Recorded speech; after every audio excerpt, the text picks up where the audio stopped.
Okay, omulabi waffe wa Spotlight News Media tukwaniriza okubeera ng'okyaliko ku Spotlight News Media wamu ne Transmedia. Erinnya nze Kizza Peter munnamawokota munnamawulire.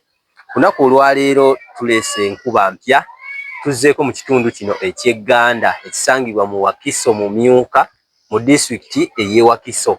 Okulaba embeera y'abantu ab'omu kitundu kino engeri gye bawangaalamu, tulanga abantu mu kitundu kino abangi balafubana n'emirimu egy'abamufunampola, ekitegeeza ng'ebyokulya bizibu ddala awamu n'embeera y'ebyokusomesa abayizi. Wano wennyimiridde wennyini katubeereko Omusumba Thomas asooke yeeyanjulyeko ku balabi ba Spotlight News Media awamu ne Transmedia okweyongera okunyumyako emboozi naye ku bantu b'ekitundu kino. Omusumba tukwaniriza ku Spotlight wamu ne Transmedia. Sooka obuuze ku balabi ba Spotlight n'amannya okubeeyanjulira. Malamusiza nnyo abalabi ba Spotlight Media. Mukama yeebazibwe.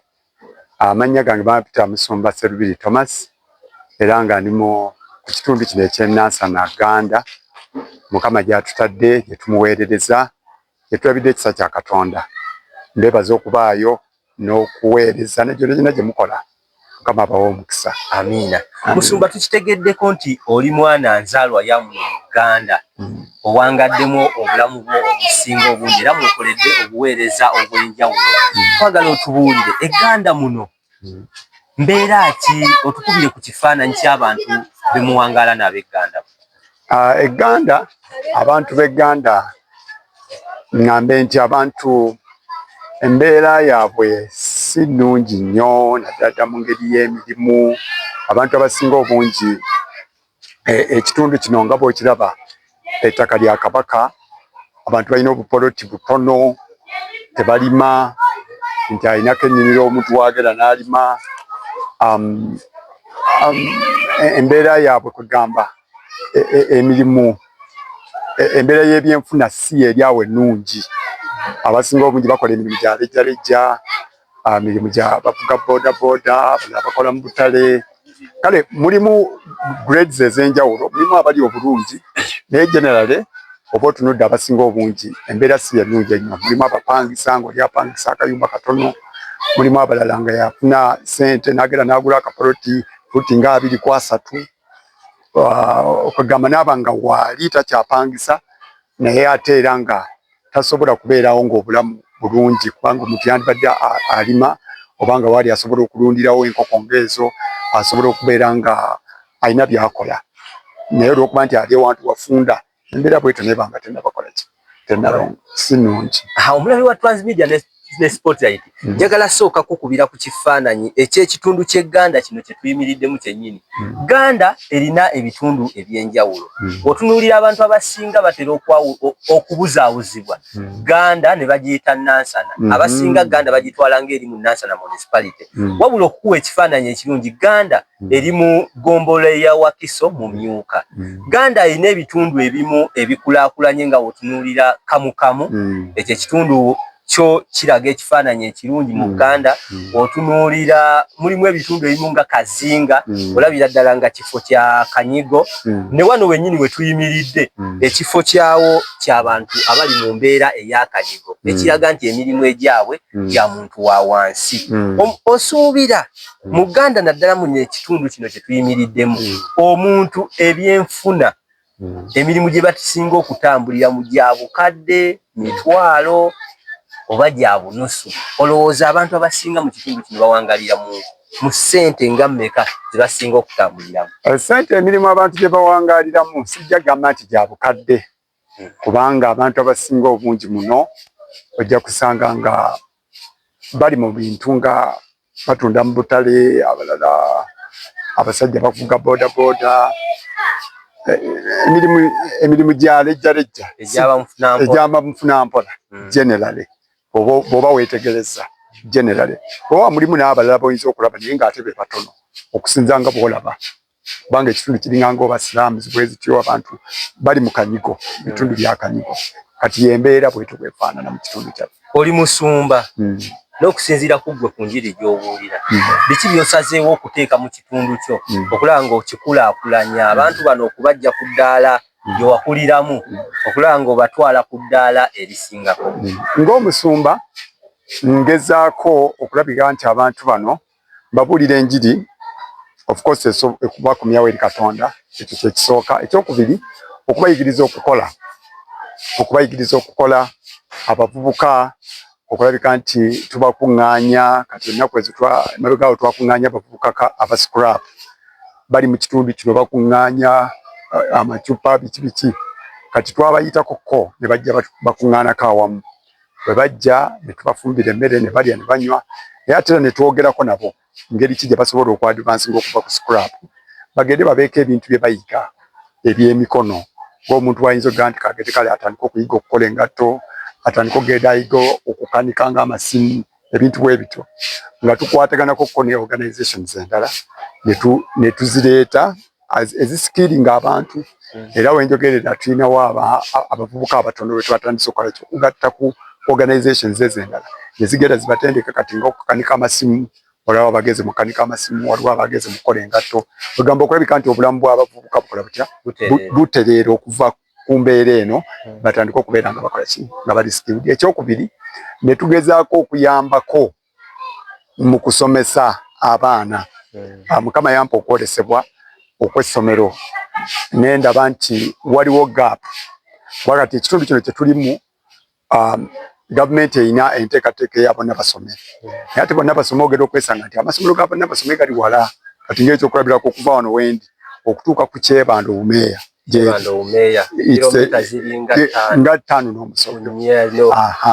Eddala liri Nansana Church of Uganda. Wali ku Kyennabweru. Nawo olaba wawanvu. Eddala Kereziya Nansana. Nawo olaba nga nawo waki? Nawo wawanvu. Kakati omwana omuto ali mu P1, P2 okulabika nti omutambuza olugendo olwo agenda anoonye essomero eryo, olaba nga kizibu. Amasomero gazaaga private mwe gali mangi mu kitundu, naye ate ga ssente. Kati ate abazadde baffe n'embeera eya bulijjo ng'olaba tebagakola ki? Tebagasobola. Kati n'olaba nga waliwo gap eyo. Kati Mukama kwe kunnungamya okutandika essomero lino lisobole okulabika nga liyambako ku baana abali mu mbeera efaanana bw'etyo. Bw'otambula mu bitundu byaffe bino oyinza okwewuunya kati nga essaawa zitulimu za kusoma, naye ojagala okwesanga ng'abaana bali eyo tebasoma, bali waka. Era bano mbalaba abamu bayitawo n'obukutiya bagenda. Ng'ali mu bukutiya alonda scrap, nga y'embeera gy'alimu nga tasoma, naye ng'ali mu myaka egisoma, myaka 3 nga tasoma. Muzadde n'omutuukako bambi nga talina ssente, apangisa. Kyekisooka, bava mu kuwera ng'apangisa, anoonya kyakulya, anoonya renti. Kati ekyokusoma ng'ayagala nnyo omwana asome, naye nga bambi okusobozesa bukola atya? Egamba afuna emitwalo nga 6, essomero gy'alina otwala omwana wawekanga lya mitwalo 15, alina okulya, alina osasula landiroodi. Kati nowekanga omutima gwagala naye nga ye obusobozi tebumusobozesa. Ng'obusobozi tasobola, nga tasobolera ddala. Kakati n'olaba nti obuyambi obwo beetaaga okubeera nga bayambibwako. Kati kwe kujja ne tutandika essomero nga lino Joyous Junior School. Ekiruubirirwa kyange si kwagala nnyo okubeera nti nkola business, wabula okubeera nga nyamba ku baana bano basobole okulabika nga nabo basobola okusoma, basobole okulabika nga basobola okusoma, kuba bwe tutaabasomese ate bwe bagenda okuvaamu okufuuka ekizibu mu maaso awo, okitegeera. Kale y'embeera eyo ey'ekitundu mwe tuli. Era kati ogenda ne weesanga nti olw'embeera enzibu abazadde n'olaba nti olw'okuba obasalidde ku ssente si kuzisalako busazi, okufuba okulabika nti at least kuba kati wano twatuuka ekiseera nga abaana tubasaba just requirements. Tutuuse ku level ng'obasaba requirements. Ekyabasomesa ne tuyiiya n'ogamba kanfude wano na wano ebike nga nfuna ssente abasomesa mbayambe, tuyambe abaana. Kati bwe twaguddewo embeera efaana bwetyo tetukyabaggyako fees, tubasaba requirements. Ekyatwewunyisiza nti abaana bafunye abantu ng'oli amujja Kasubi eri mu kibuga ekiwulidde, oli amujja, waliwo omulala amujja Bukasa distance. Ojja kuŋŋamba nti abalaata transport olw'okuba muvuzi wa booda ng'avugira Kampala, agamba mwana wange leka mutuuzeeko mutwale wali ku Joy asome.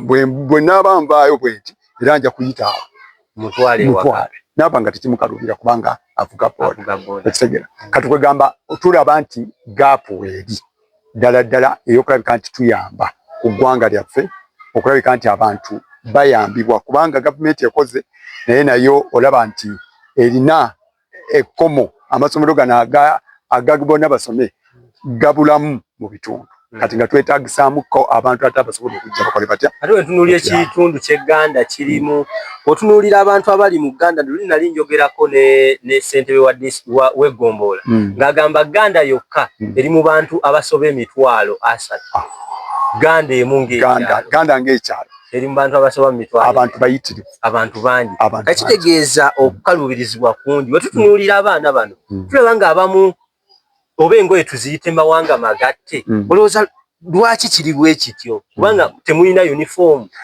so uniform tugirina naye kakati ogenze ne weesanga nti olw'embeera ey'abantu n'olwokuba nti tuvuddeyo nga joyous ne tuggulawo okuyamba tugeze okwesanga nga abaana babajje actually siga nti babajje bujja mu masomero bavudde mu masomero amalala bazze basobole okuyambibwa naye ate ekyokubiri nti n'abalala bano be tulina bamaze ebbanga nga tebasoma ogenda okwesanga abaana oli abadde atudde waka emyaka 2 nga takyasoma omulala atudde sente nga zaagana omulala abadde atudde waka emyaka 3 nga takyasoma sente nga zaagana ng'akuliridde kati bakyazze wano nga bw'obalaba nti bali mu uniforms za njawulo tugezaako okulabika nti bafuna uniform balaba sevia atuuse balaba omuyambi akoze atya atuuse kati ensonga lwaki obalaba nti tebannaba kufuna uniforms ntuufu naye nga tujja bafuna uniform with time babeere nga batandika okubeera smart.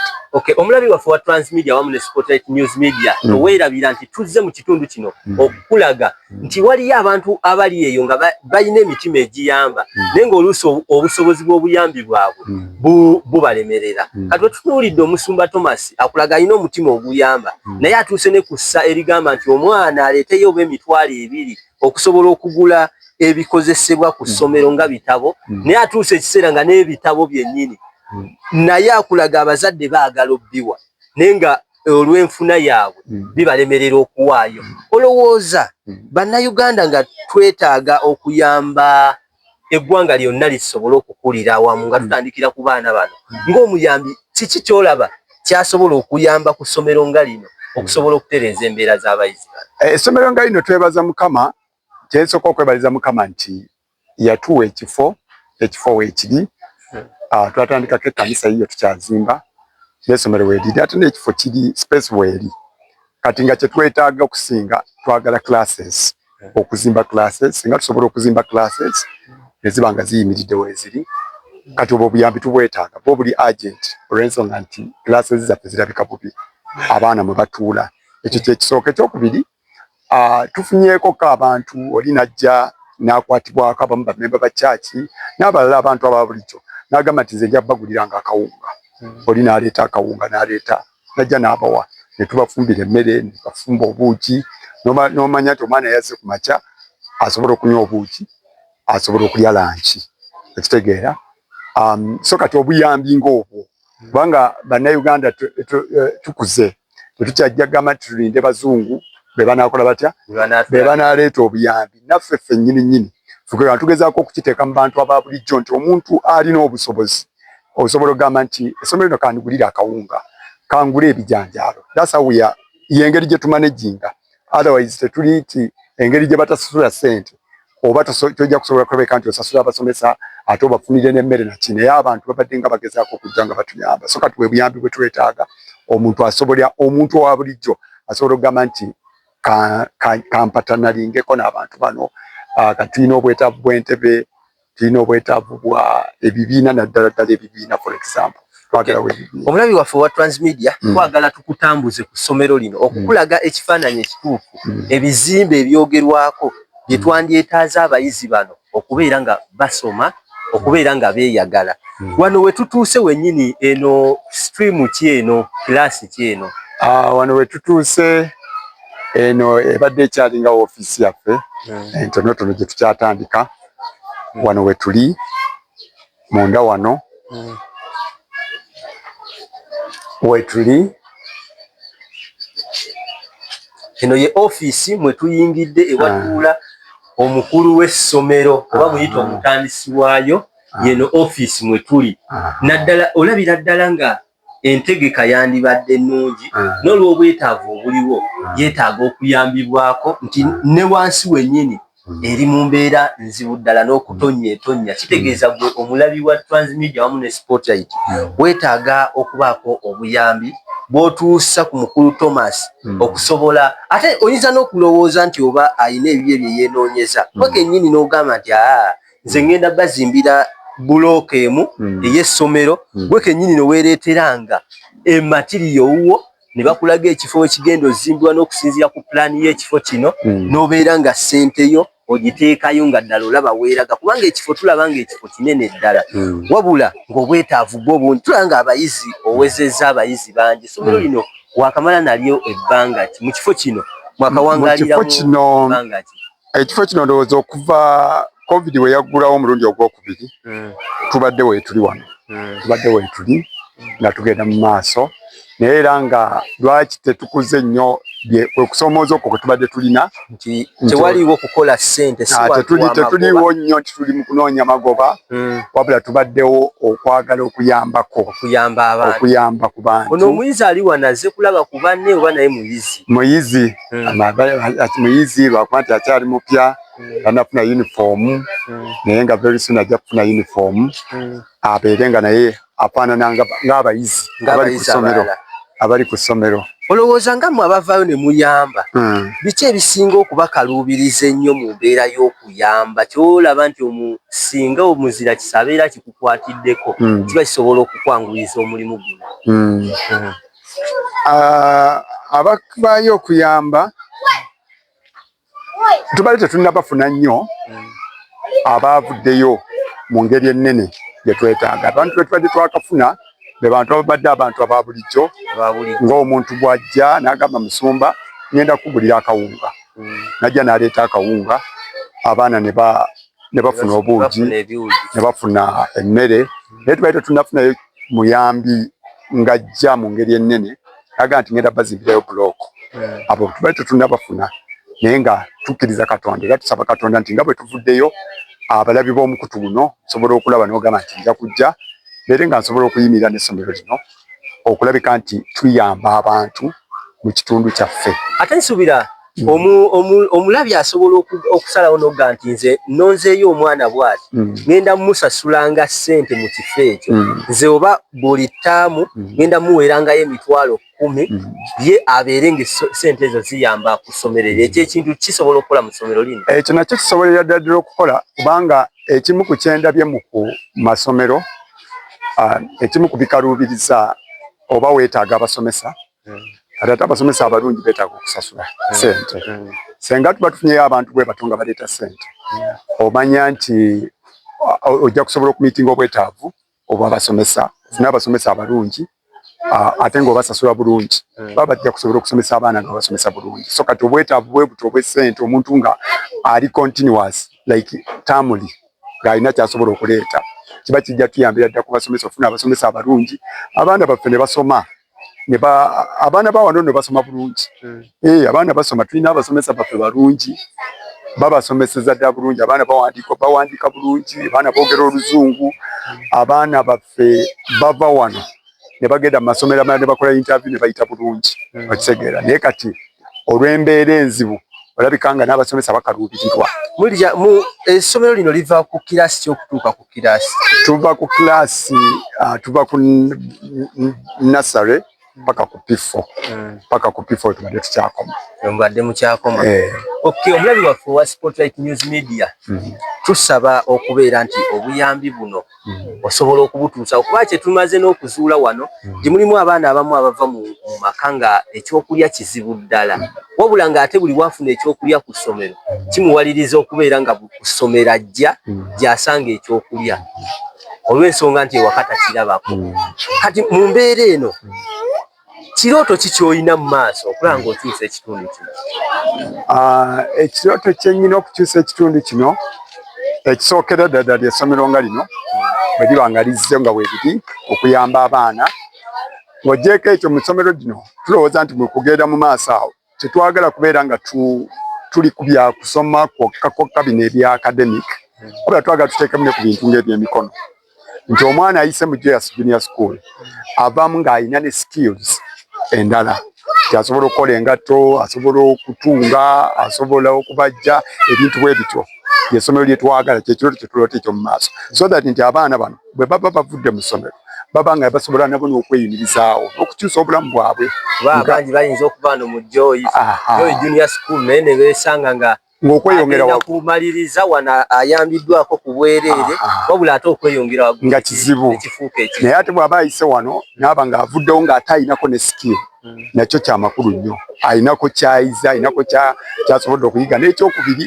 tulowooza nti mu holiday ng'omwo era senga tunaaba tusotize bulungi nga tufunye ebizimbe tuba tusobola n'okuleeta abazadde nabo ne babeerako nga balina engeri gye babeera skilled abazadde nga bakozesa ebibiina by'abaana kwegamba nga mu nnaku zino ez'okusoma nga mubeera ku baana wabula mu nnaku zino eza holiday nga tusobola okukozesa ekifo kino kyennyini nga tuleeta abazadde ne bajja n'ofuna abayigiriza sabbuuni abayigiriza okukola ebizigo abayigiriza okukola ebintu ebya bulijjo so that nti n'abazadde bano embeera zaabwe za bulijjo nazo zikola zisituka nabo babeere nga basobola okweyimirizaawo n'okulabirira abaana nga bali waka kuba ojja muyambira mu ssomero nga bw'oyogedde nti musomero aveeyo ng'alidde naye ng'ateeka jadda nga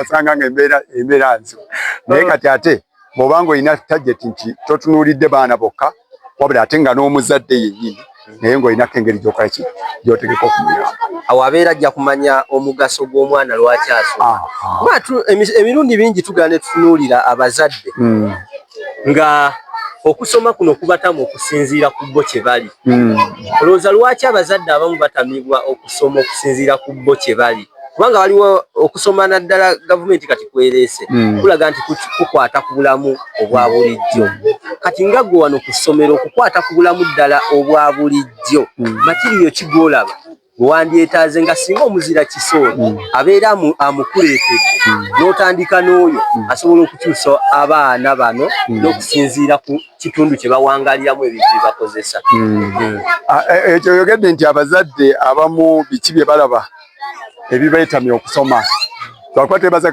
mukama nti gavumenti kati etandise okukyusa eneereeta new curriculum naye kati okusoma kwaffe kwe twasoma emabega nti osoma chemistry osoma ebintu byotosobola kuteeka mu nkola mangu n'omuli n'amala senior 6 naye nga talina skill yonna okyegeera n'amala ng'atawaana naye kati tulowooza nti essomero nga lino senga tufuna obuyambi tulina ebintu bye tuyinza okutandika kati nga byalaani kompyuta bwe tuba tuzifunye ebintu bwe bityo nga abaana ng'oggyeko okubasomesa zino subjects eza bulijjo ng'ate tulina ebirala bye tuyinza okubateekamu obukugu obulala bwe tuyinza okubateekamu ebintu bye basobola okukola ebya bulijjo ekitegeera tulowooza pulaani nga tukoze wano efumbiro nga ddungi tulowooza okuteekawo bekare so that nti abaana bwe baba bazze basobola okubeekinga emigaati n'ava mu ssomero ng'ayiza okubeekinga emigaati ayiza okubeekinga keeke ayiza okukola ebintu ebya bulijjo kati bw'aba afulumye ebweru bino asobola okubikola ewaka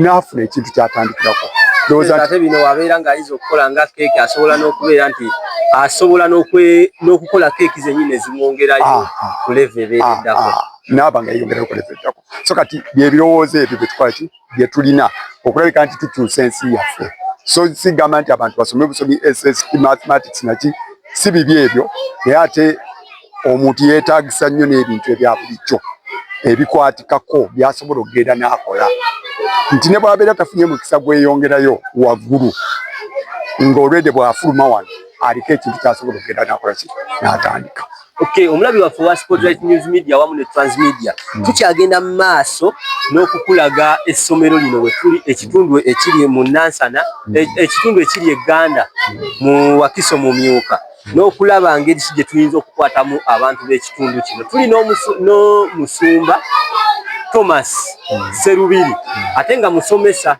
nsuubira oli musomesera ndi musomesa omusomesa omukugu eyatunuuliranga ekitundu kye okukikulaakulanya alina kukizimbira ku musingi ogw'okusomesa abayizi kyayina ne mu pulaani okulaba ng'asomesa n'abazadde okubaako kye basobola okukola omulabi waffe wa Transmedia wamu ne Spotlight bw'obeera weetaaga okwogerako n'omukulu ono osobola okutuuka no kusomera egganda oba okuyita ku mukutu ogwa Spotlight wamu ne Transmedia ku nnamba ezo zennyini ezibeerako okusobola okutuusa ku kitundu naawe n'okoma kubiraba bulabi na kubiwulirira wala wabula naye okwetuukirawo wennyini olabe wa wosobola okukwata okulaba ng'eggwanga eryawamu tulikulaakulanya. Gavumenti bingi byekoze naye ebimu ffe bannayuganda tulina okubeera nga tugikwasizaako okulaba nga tetutunuulira kutuyamba buyambi wabula naffe ffennyini tusobola okuyamba abantu bannaffe era osobola okulaba abayizi bano nti ne bw'oba ogambye nti abayizi bano ogenda bateekamu ssente eza yunifoomu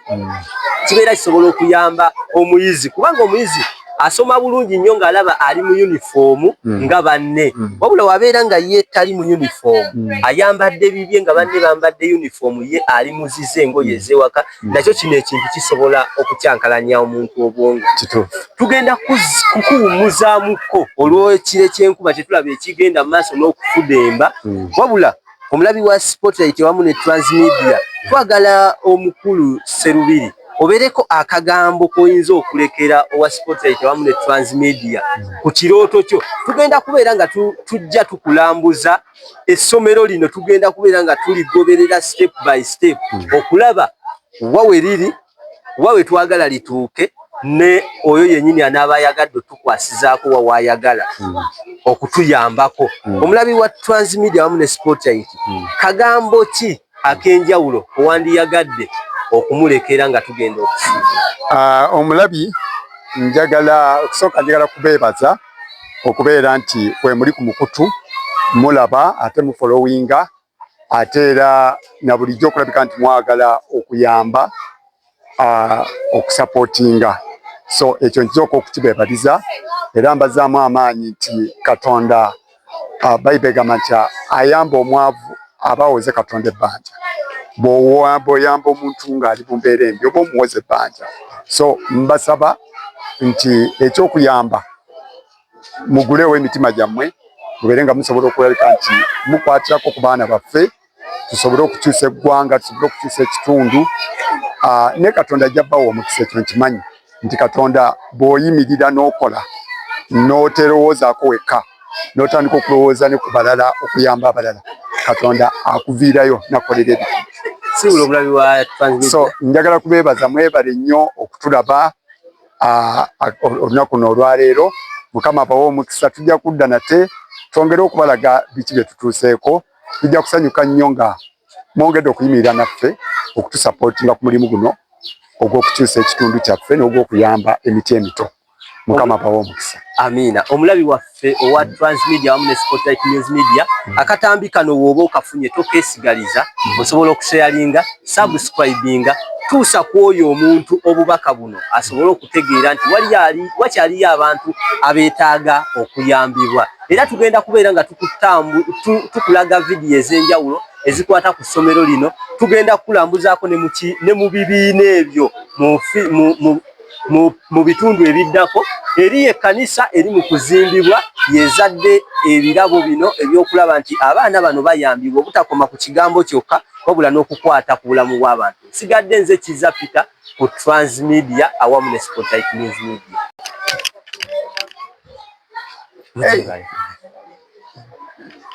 Enkuba erezzeemu okubikola.